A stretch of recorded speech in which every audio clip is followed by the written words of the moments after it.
Hello everyone, welcome to நற்பவி சமையல். இன்றைக்கி சௌச்சௌ பொரியல் எப்படி செய்யலான்னு பார்க்கலாம்.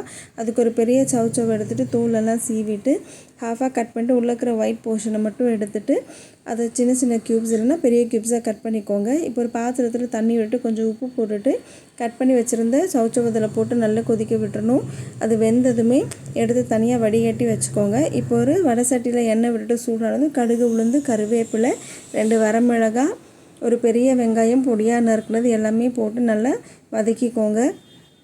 அது கூடயே நம்ம கொஞ்சம் மஞ்சத்தூள், உப்பு, பெருங்காயத்தூள் இதெல்லாம் சேர்த்திக்கணும். சேர்த்திட்டு நம்ம இப்போ வேக வச்சுருந்த சௌச்சௌ இதில் போட்டு நல்லா மிக்ஸ் பண்ணிக்கோங்க. இது கூட ஒரு அரை மூடி எலுமிச்சம்பழம் ஜூஸு, அது கூடயே 2 டேபிள் ஸ்பூன் துருவின தேங்காய் போட்டு இறக்குனீங்கன்னா சூப்பர் டேஸ்ட்டான சௌச்சௌ பொரியல் ரெடி ஆகிடுச்சு. நீங்கள் எல்லா சாதத்து கூடயும் இல்லை சப்பாத்தி கூடயும் நீங்கள் வச்சு சாப்பிட்லாம். ட்ரை பண்ணி பார்த்துட்டு எப்படி இருக்குன்னு சொல்லுங்கள். அன்போடு சமைங்க, ஆரோக்கியமாக சாப்பிடுங்க. நன்றி.